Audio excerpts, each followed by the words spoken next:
Frank Lucas stepped into Mayme Johnson's apartment with the swagger of a man who owned the city. The year was 1968, not long after Bumpy Johnson's heart had given out. Lucas was young, flush with cash from his new heroin pipeline, and he believed Harlem was his for the taking. He saw Mayme as a relic, a widow living off a dead man's faded reputation. He came to offer a token payment for Bumpy's old policy banks, a gesture he considered generous. But it was a takeover bid disguised as respect. Mayme received him in her parlor. She was calm, seated, a queen holding court in her own domain. Lucas laid out his proposal, his tone dripping with condescension. He talked about the changing times, the new way of doing business. He expected gratitude. He expected submission. Instead, Mayme Johnson looked the self-proclaimed king of Harlem dead in the eyes and spoke 4 words. Just 4. The air left the room. Lucas's confidence shattered.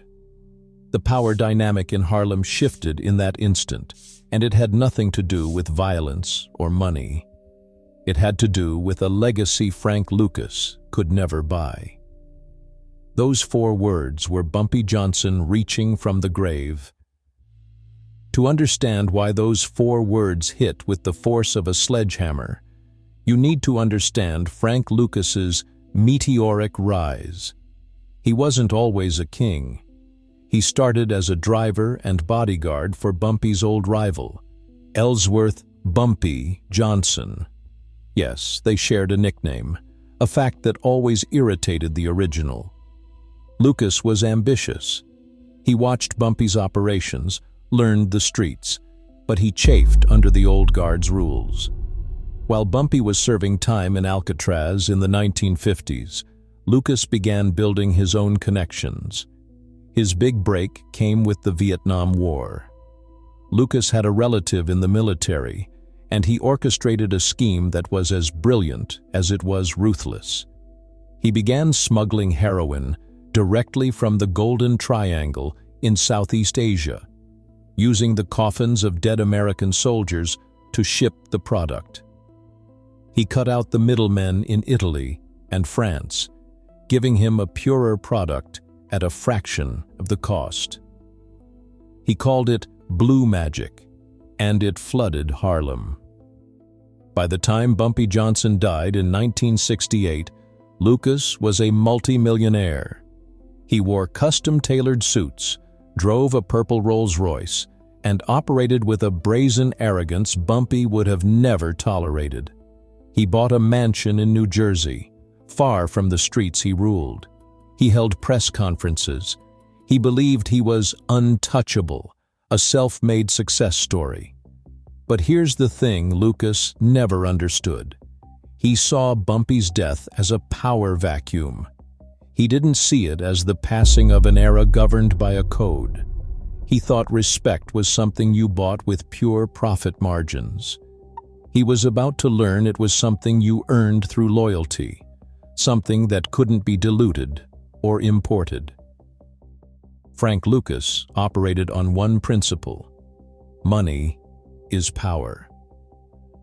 Bumpy Johnson lived by a different creed, a set of unwritten rules that held Harlem together for 3 decades. This was the Harlem Code. It wasn't written down anywhere, but everyone who mattered knew it. Respect wasn't a suggestion, it was the currency. Loyalty wasn't a bonus, it was the requirement. And the community wasn't a territory to be exploited. It was a family to be protected. Bumpy's power didn't just come from fear. It came from a strategic understanding of balance. He maintained a delicate peace with the Italian mafia, the notorious 5 families. He understood that all-out war was bad for business. He negotiated, he compromised, but he never capitulated. When the Genovese family tried to move in on his numbers racket, Bumpy didn't just respond with bullets. He responded with intelligence.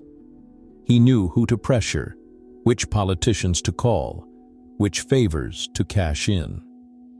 He played chess while most gangsters were playing checkers.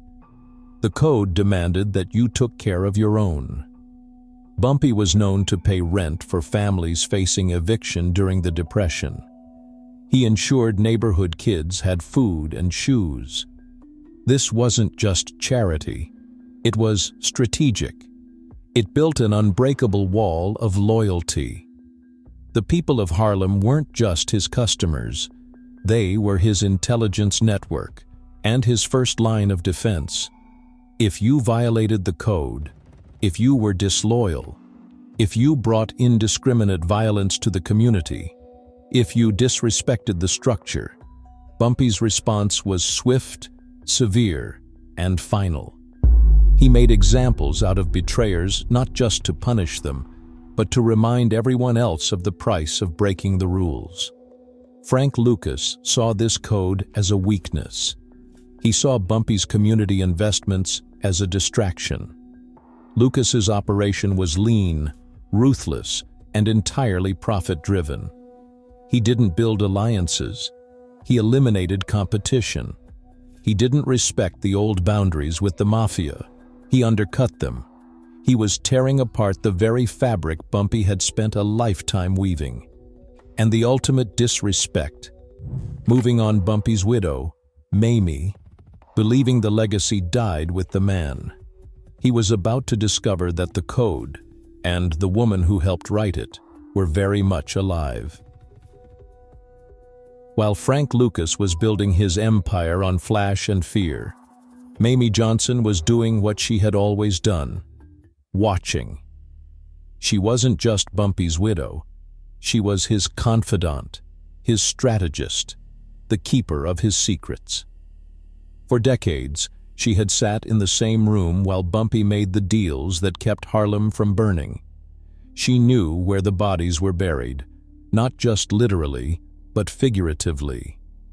She knew which politicians were on the payroll, which cops could be trusted, and which alliances were built on sand. After Bumpy's death, she didn't retreat. She became the silent anchor of the world he built. Her power wasn't in muscle. It was in memory and respect. The old-timers, the ones who remembered the Harlem Renaissance and the Great Depression, they still came to her. They sought her counsel. They paid their respects. The neighborhood watch captains, the small business owners, even the beat cops, who had known Bumpy, they all saw Mayme as a living link to a code of conduct that was rapidly disappearing. She held a unique position, respected in both the legitimate society of church groups and community boards, and the shadow world Bumpy had ruled. She was untouchable, because to touch her was to disrespect every memory of Bumpy Johnson, and nobody who understood the stakes was that foolish. Frank Lucas, in his arrogance, saw none of this. He saw a dignified older woman living in a modest apartment. He saw the surface. He didn't see the network of loyalty that still reported to her. He didn't understand that every time he flaunted his wealth, every time he bragged about crushing the Italian suppliers, every time he showed contempt for the old ways, a quiet report made its way back to Mayme's parlor. She was the spider at the center of a web Lucas didn't even know existed. He was making a fatal miscalculation, believing that because he had the money and the product, he had the power. But real power, the kind Bumpy understood, is information. And Mayme had more of it than anyone.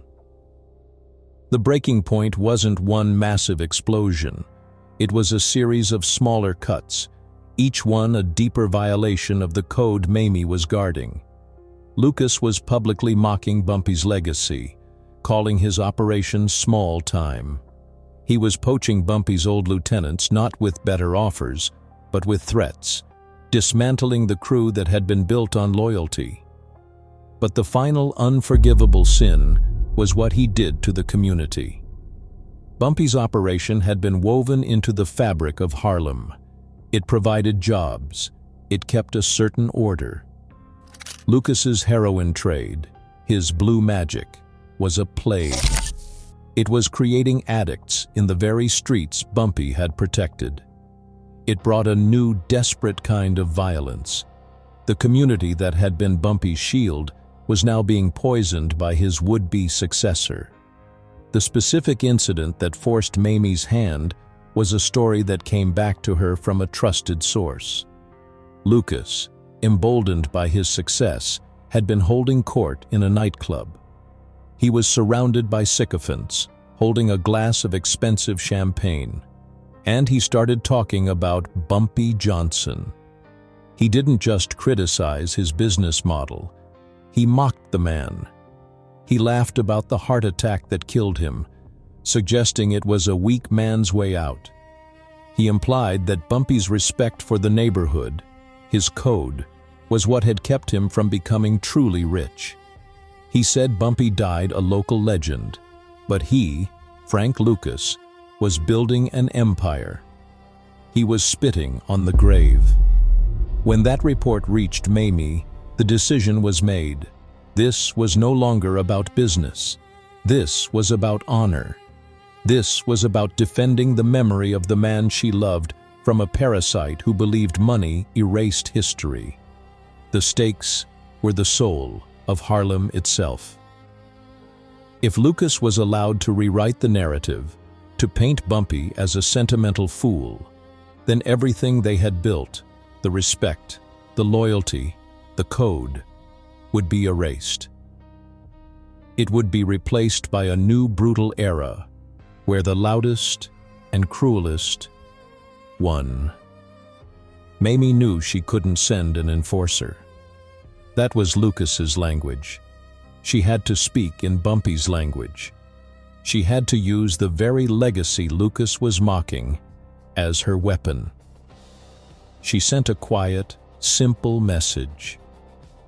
Frank Lucas was to come to her apartment. She wanted to talk. Lucas, smelling what he thought was a surrender, walked right into the trap.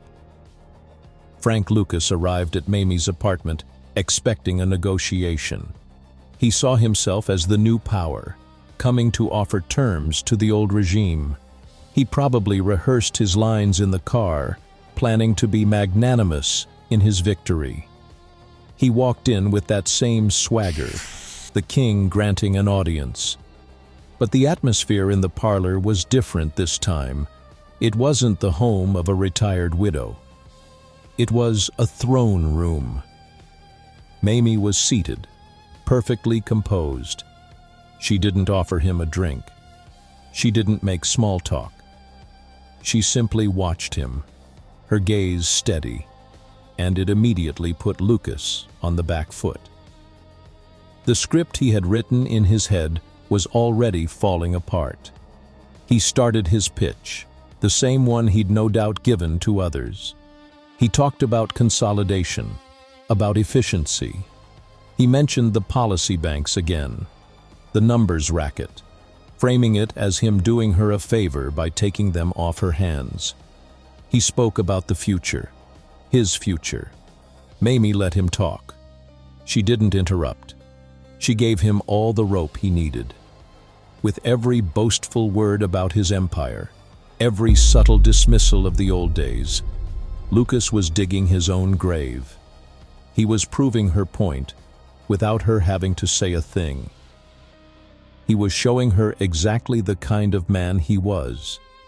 A man with no sense of history, no understanding of legacy. A man who believed the present moment was all that mattered.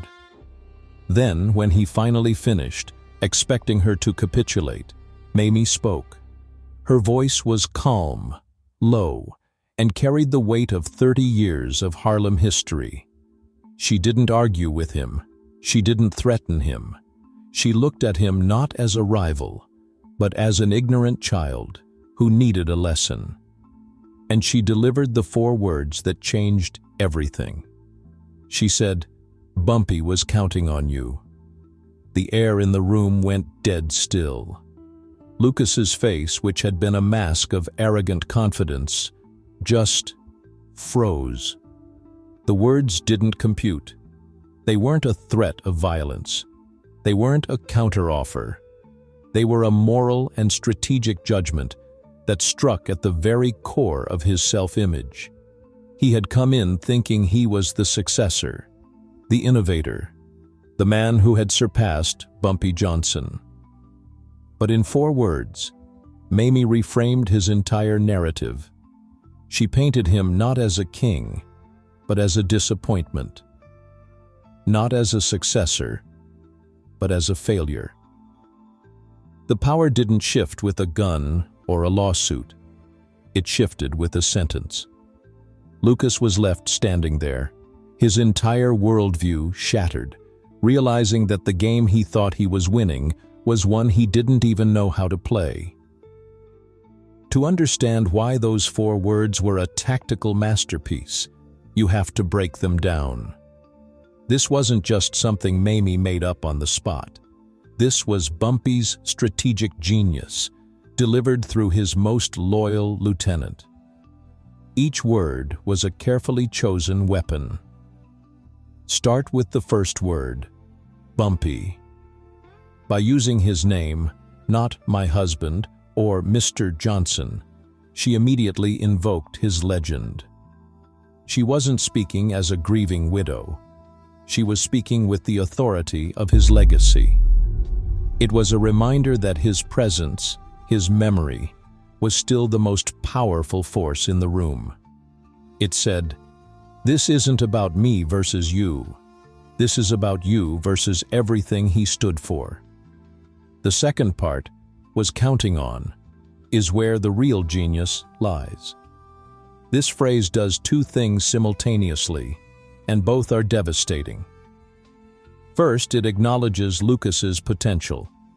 It admits that Bumpy saw something in him.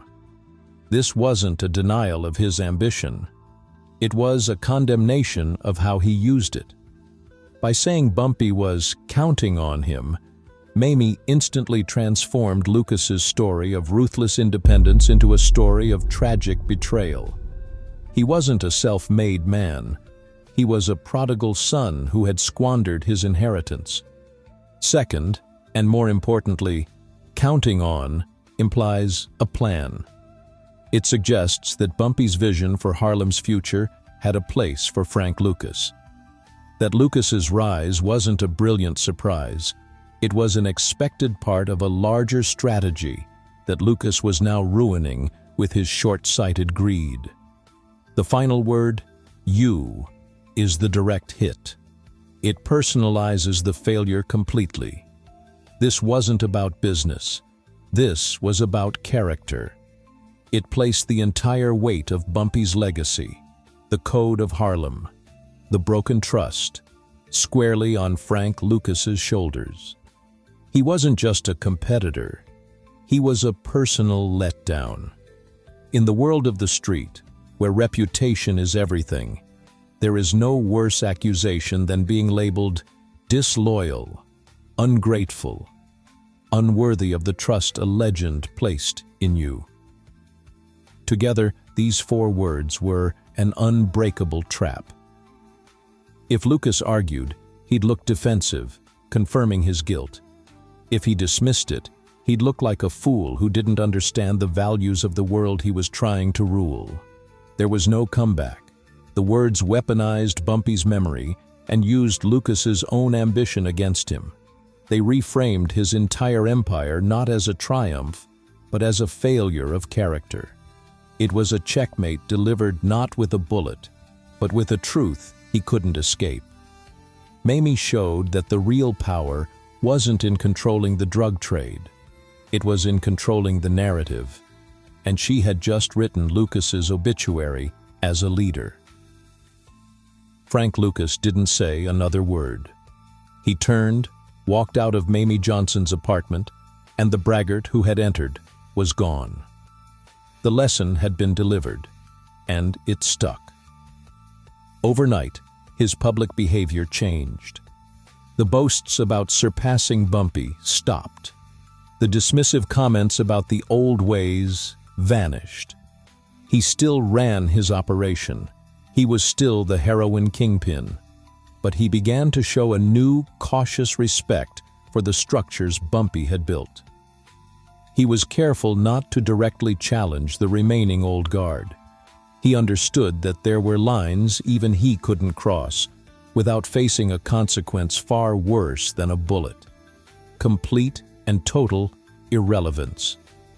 He had been judged by the highest court in Harlem, and he had been found wanting. The message rippled through the underworld instantly. The story of what happened in that parlor spread, as these stories always do, but with a crucial difference. It wasn't framed as a defeat for Lucas. It was framed as a reaffirmation of Bumpy's code. The takeaway for every player in the city was clear. Bumpy Johnson's influence did not die with him. His legacy was protected by a power that couldn't be bought or intimidated. Mayme Johnson had become the guardian of that flame. Her action ensured that while Frank Lucas might have had the money, Bumpy Johnson still owned the respect. It cemented the idea that true power is a legacy, not a bank account. Mayme continued in her role as the quiet matriarch. She never sought the spotlight, never gave interviews boasting about what she'd done. She didn't have to. Her power was in his presence, in the unshakable knowledge that she had faced down the most feared man in the drug trade and silenced him with a truth he couldn't contest. She ensured that the history books, when they were written, would remember her husband not as a gangster overshadowed by Frank Lucas, but as the architect of a code that outlasted them all. The lesson was profound. Strategic power, built on loyalty and respect, will always outlive brute force and raw ambition. It operates on a different timeline. In the end, the story isn't really about Frank Lucas, or even just Mayme Johnson. It's about the code. It's the proof that the most powerful forces aren't always the loudest or the most violent. Respect, earned through loyalty and principle, creates a legacy that can humble kings and outlive empires. Bumpy Johnson understood that real power is building something that doesn't die with you. If this story of strategic genius hit home for you, do me a favor and hit that like button. Subscribe to the channel. We're telling the Bumpy Johnson stories that history forgot.